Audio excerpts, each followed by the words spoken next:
सद्गुरू श्री ब्रह्मचैतन्य महाराज गोंदवलेकर यांचं प्रवचन 2 जुलै.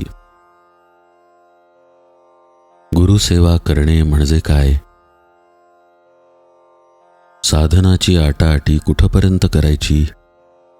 जप, तप, नेम, याग वगैरे आपण कशाकरिता करतो? तर देवाची प्राप्ती व्हावी म्हणून. तोच देव जर आपल्या घरी आला तर साधनाची आटाआटी कशाला करायची?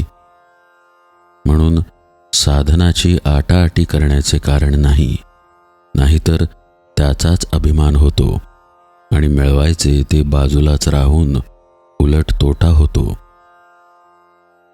जे जे घडत असते ते माझ्या इच्छेने झाले असे समजत जा आणि त्यात आनंद माना. तुम्ही जी जी गोष्ट कराल त्यात मला आठवा. गुरुभक्ती करायची म्हणजे काय? त्याच्या देहाची सेवा करणे हीच गुरुची सेवा असे तुम्हाला वाटते का? त्याच्या देहाची सेवा करणे ही गुरुची खरी सेवाच होत नसते. गुरु सांगेल तसे वागणे हीच त्याची खरी सेवा होय. माझ्याजवळ जे येतात ते कुणी मुलगा मागतो, कुणी संपत्ती मागतो, कुणी रोग बरा करा म्हणून मागतो. तेव्हा माझी सेवा करायला तुम्ही येता का मीच तुमची सेवा करावी म्हणून येता? माझ्याजवळ येऊन मनुष्य देहाचे खरे सार्थक होईल असे करा.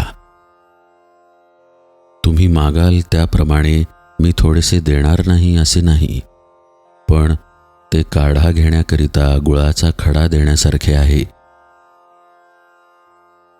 मला सर्व कळते असे माझ्याबद्दल तुम्ही म्हणता, पण ते मनापासून नव्हेच.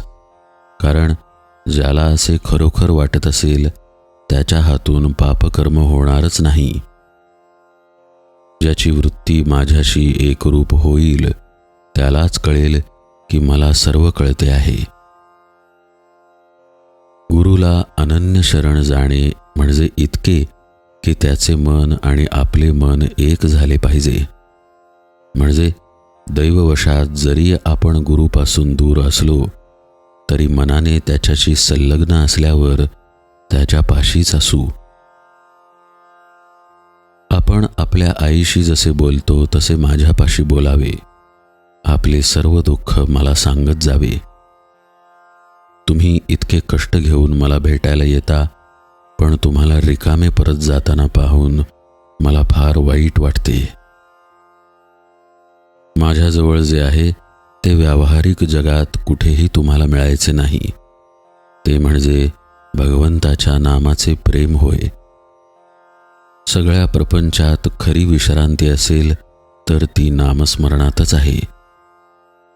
ज्याला मी भेटावा असे वाटते, जो माझा म्हणवितो, त्याला नामाचे प्रेम असलेच पाहिजे.